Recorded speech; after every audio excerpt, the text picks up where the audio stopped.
तो कैसे हैं आप सभी लोग। एक बार फिर से स्वागत है आपका हमारे YouTube channel study with Yogesh में।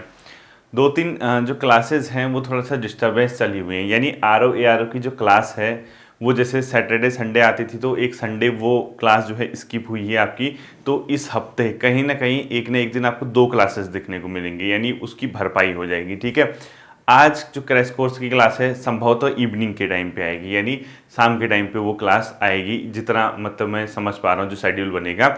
और आपका जो फाउंडेशन क्लास है वो भी एक क्लास कहीं ना कहीं, दो क्लासेस की हुई हैं क्योंकि पिछले हफ्ते में आपको क्लास नहीं दे पाया था। ठीक है, आज फिर से मैं वही टॉपिक लेके आया हूँ, महिला रिजर्वेशन वाला, जो महिला आरक्षण उत्तराखंड में 37 आरक्षण महिलाओं को मिला था स्थायी निवास के आधार पे, उस पर थोड़ा सा। ठीक है, क्योंकि जब मैंने लास्ट टाइम परसों उसको वीडियो दी थी, बच्चे उसको समझ नहीं पा रहे थे, तस्वीर क्लियर नहीं हो पा रही थी, तो हल्की सी छोटी सी वीडियो है 10-12 मिनट की। इसके बाद जो क्रैश कोर्स है वो संभवतः आपकी इवनिंग टाइम पे आ जाएगा। इवनिंग का मतलब ये मत समझना कि 6 बजे आ जाएगी। ठीक है, इवनिंग का मतलब 9, साढ़े 9, 10 बजे ही समझना। फिर रात को अगर आ गई तो आपको देखना पड़ेगा। ठीक है, उसको चेक कर लेना, उसके बाद वीडियो का नोटिफिकेशन आपके पास आ जाएगा। देखिए, मैंने जो पिछली बार बताया था आपको, मैंने ये कहा था कि उत्तराखंड हाईकोर्ट ने, माननीय उच्च न्यायालय के द्वारा क्या किया गया, हाईकोर्ट के द्वारा जो महिलाओं को, ठीक है, सरकारी सेवा में, ध्यान से समझना, महिलाओं को सरकारी सेवा में जो 37 आरक्षण मिलता था, कितना, 30%, पहले 20 हुआ करता था, उसको कितना कर दिया था गवर्नमेंट ने, 30% कर दिया था। इस पे फिलहाल क्या लगा दी है, रोक लगा दी है। ठीक है, 30% का जो आरक्षण है महिलाओं को राष्ट्रीय सेवाओं में, हाईकोर्ट ने उस पर क्या लगा रखी है, रोक लगा दी है।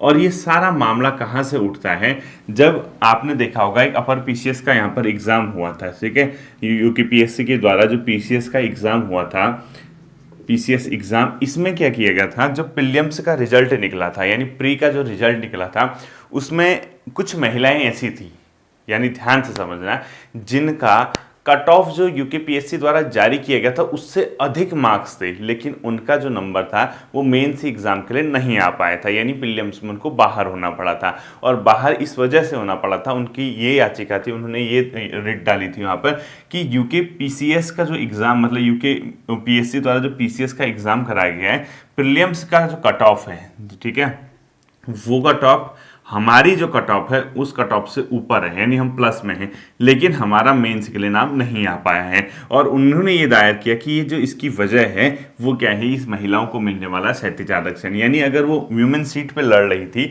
तो उनके द्वारा ये कहा गया कि अगर इन महिलाओं को, जो कि हमसे कम मार्क्स से लेके आई हैं और इनको मेंस में आप पार्टिसिपेट करने का मौका दे रहे हैं, लेकिन हमें जो इनसे अधिक मार्क्स हैं, हमें इस मेंस में बैठने का मौका नहीं मिल रहा। तो ये सारा जो चीज़ उठती है वहाँ से उठती है। वहाँ से उठने के बाद ये जो महिलाएं थी, कुछ महिलाएं इसमें हरियाणा, दिल्ली और यूपी के जो इलाके हैं वहाँ से महिलाओं ने इसमें रिट डाली थी, और उसको कोर्ट ने एक्सेप्ट भी किया। और उनके जो वकील हैं उन्होंने जो भी वहाँ पर बात रखी, उसमें मेन जो बात आई उसमें ये कहा गया कि ये जो सब चीज़ें हैं, आर्टिकल 14, 15, 16, 15 तो फिर भी छोड़ दीजिए लेकिन 14, 16, इन दो आर्टिकल को कोट किया गया बेसिकली, यानी जो फोकस किया गया भारतीय संविधान के इन अनुच्छेदों को कोट करते हुए कहा गया कि हाँ भाई, ये जो रिट है, मतलब ये बनती है, और ये जो महिलाओं को 37 आरक्षण मिला है, किस आधार पर मिला है, जो स्थायी निवास। ठीक है, वो ये नहीं कह रही थी कि महिलाओं को आरक्षण मत दो, उनके द्वारा ये नहीं कहा गया कि महिलाओं को, लेकिन वो ये कह रहे कि आप किसी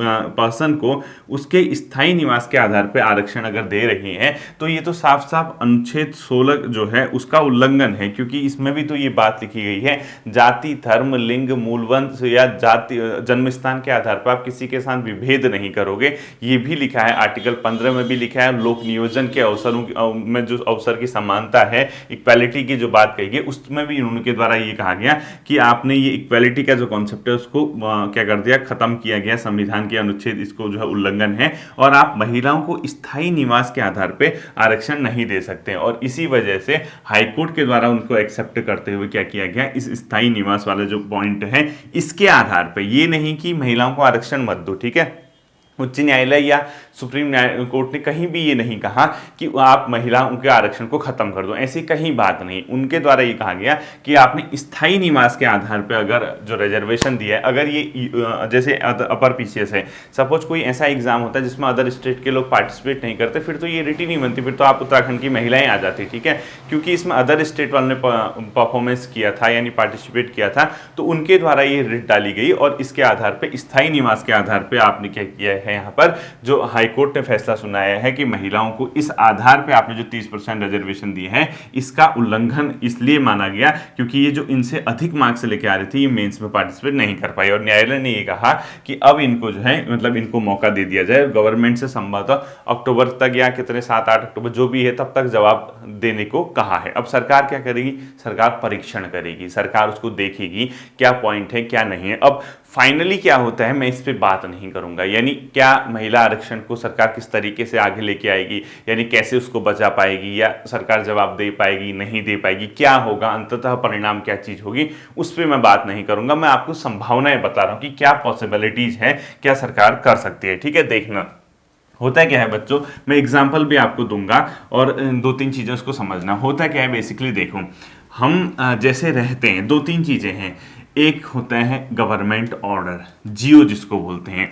जियो मतलब होता है शासनादेश। शासनादेश के तहत क्या होगा, जैसे सपोज कैबिनेट वगैरह बैठी, कैबिनेट ने कोई निर्णय लिया, क्योंकि सरकार की जो सबसे बड़ी यानी कार्यपालिका जो एग्जीक्यूटिव होती है उसकी सबसे बड़ी जो संस्था होती है डिसीजन लेवल पे, यानी जो फाइनली निर्णय लेती है वो कैबिनेट होती है सरकार की। ठीक है, कैबिनेट ने सपोज कोई निर्णय लिया, निर्णय लेने के बाद जिस विभाग से वो संबंधित है वहां से पत्रावली चलती है, और पत्रावली चलने के बाद उच्च स्तर को फाइल बढ़ती है, और फाइनली जो है अप्रूवल मिलता है उसका हायर लेवल से, यानी उच्च स्तर से, सपोज मुख्यमंत्री के लेवल से स्टेट में मिला या प्रधानमंत्री के लेवल से सेंटर पे मिला, तो उसके आधार पे गैजेट में नोटिफिकेशन जारी किया जाता है सरकार के द्वारा। वो नोटिफिकेशन अपने आप में एक प्रकार का जियो है, सरकार ने जो आदेश जारी कर रखे हैं, गवर्नमेंट ऑर्डर होता है। ठीक है, अब उत्तराखंड में जो महिला आरक्षण का मुद्दा है ये सरकार के जियो से आया था, यानी सरकार ने 2 जियो निकाले थे। एक वर्ष 2001 का संभवतः वो जियो है, एक वर्ष 2005 का जियो है।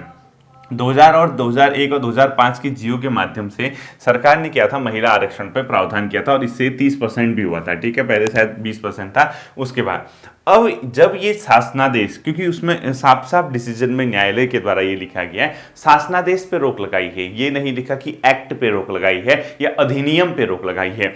रोक किस पे लगी है, शासनादेश। शासनादेश मतलब अपने आप पे जियो, इस पे क्या लगा रखी है, जो अपने आप में मतलब रोक लगा रखी है। ठीक है, अब ये रोक कौन सी शासनादेश है, ये 2005 का शासनादेश है।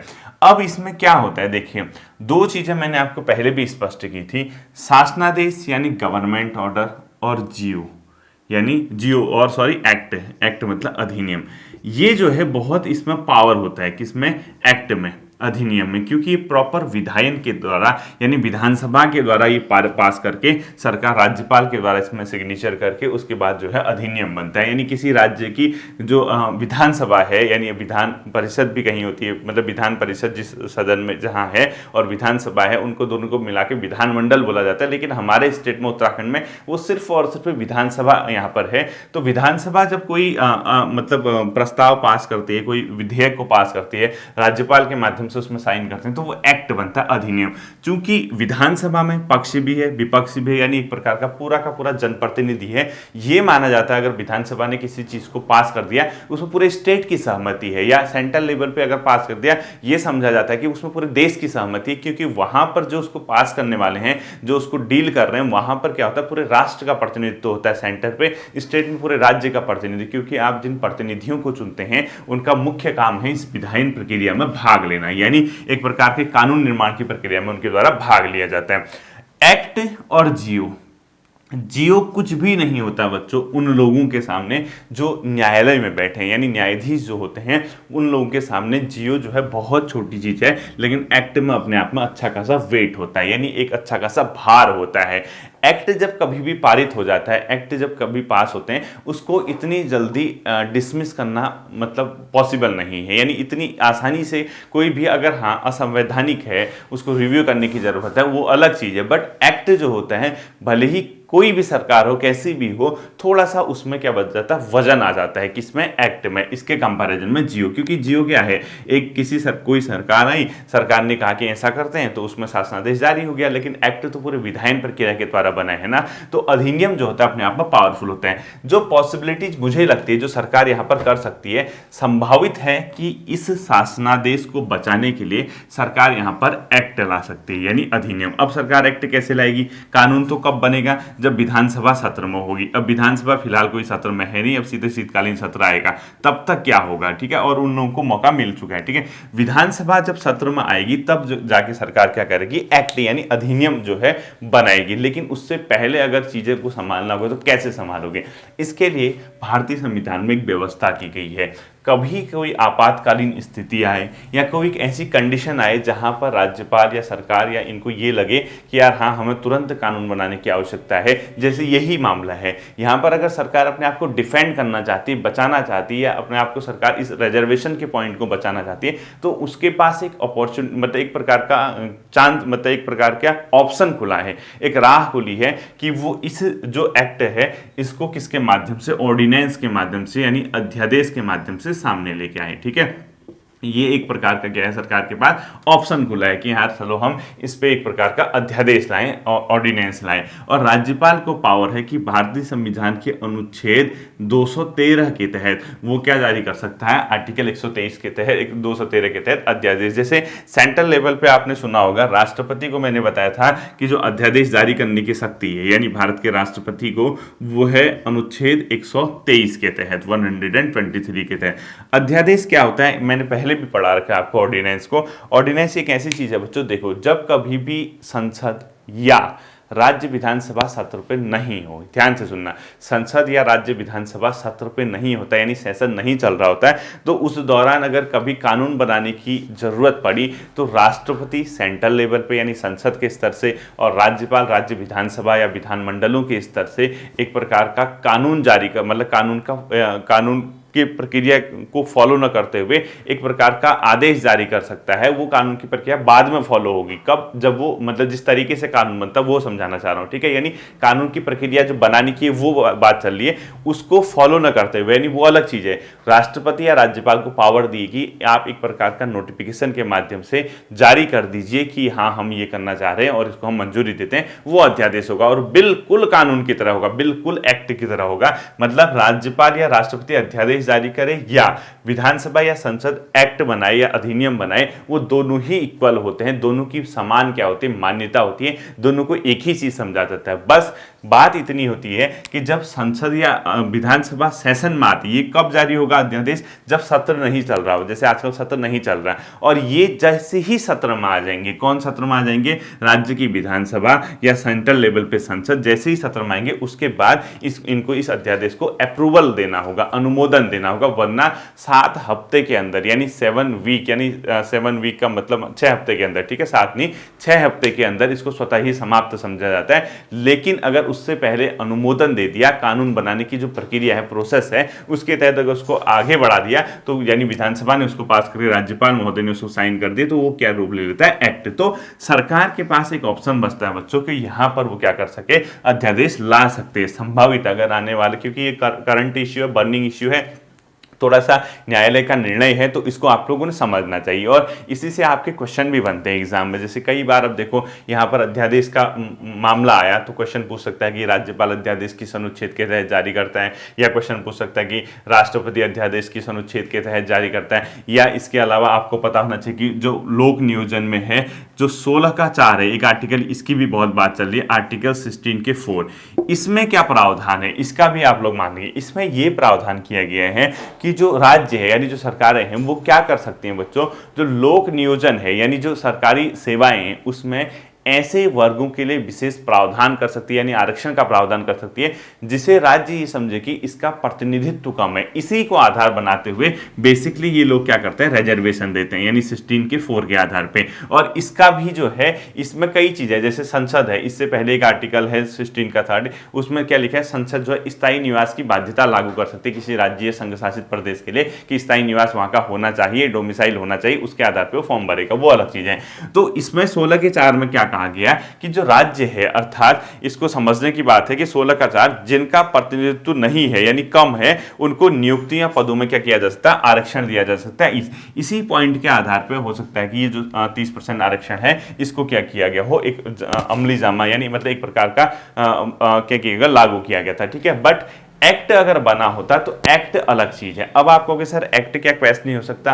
एक्ट देखो मैंने पहले कहा क्वेस्ट तो क्या नहीं हो सकता, क्या नहीं हो सकता बताइए? कुछ भी हो सकता है, लेकिन एक्ट में ज्यादा पावर रहती है। इसका एग्जांपल देता हूं, सिर्फ हमारे वहां नहीं, एक संभावित है कि असम, जिसे असम राज्य ने 2005 में एक विधेयक यानी एक एक्ट या अधिनियम पास किया जिसमें महिलाओं को वहां की सेवाओं में कितना 30% स्थायी महिलाओं को आरक्षण है। यानी ये अपने आप में क्या है, एक एक्ट है, यानी एक प्रकार का अधिनियम है। तो सरकार को चाहिए कि यहां पर वो संभावित है कि अध्यादेश के माध्यम से इसको क्या कर सके, डिफेंड करे, और बाद में जब सेशन चलता है उसके बाद उस अध्यादेश को क्या करे, पास करे। ठीक है, अब इससे आप कहोगे सर हम आने वाले जो एग्जाम है, क्योंकि ग्रुप सी के जो बच्चे हैं चाहे पटवारी, लेखपाल, दरोगा, इनमें क्या प्रभाव पड़ेगा, तो अभी फिलहाल के लिए रोक लगी है तो फिलहाल प्रभाव तो पड़ ही सकता है। ठीक है, लेकिन तब तक अब आगे देखने वाली बात है, आप लोग इन चीजों से अपडेट रहिएगा, अखबार वगैरह डेली पढ़ते रहना कि क्या निर्णय आ रहा है, इसी से आपका ज्ञान बढ़ता है। कल के दिन पीसीएस है, पीसीएस के इंटरव्यू में आप जाएंगे, लोअर पीसीएस है उसके इंटरव्यू में आप जाएंगे, तो आपसे वही क्वेश्चन पूछ देगा वो किस आधार पर रोक लगाई, क्या ये विधि सम्मत है, या किस आधार पर आप कह रहे हो कि समानता के अधिकार का उल्लंघन है, क्या किया जा सकता है। तो ये चीजें ना ओवरऑल इंसान को मल्टी डायमेंशनल बनाती हैं, यानी उसकी सोच को डेवलप करते हैं, उसके ज्ञान को इंक्रीज करते हैं। ऐसा नहीं कि यार पढ़ दिया अखबार में 30% आरक्षण पर रोक, ठीक हो गया। उसके अंदर उसके तह तक जाना चाहिए, आखिर इश्यू क्या था, मुद्दा क्या था, क्या हो सकता है, इन सब चीजों को आपको सीखना होगा। ठीक है, होपफुली ये जो चीज़ें हैं ये चीज़ मैं आपको समझा पाने में सफल रहा हूँगा। इससे एक आध क्वेश्चन आपके बन सकते हैं, क्योंकि बर्निंग इश्यू है, करंट इश्यू है। थोड़ा सा अध्यादेश वाला पोर्शन देख के जाना कि किन अनुच्छेदों के तहत अध्यादेश जारी किया जाता है। फिर मिलते हैं अगले सेशन पर, अपना ध्यान रखिएगा। Thank you.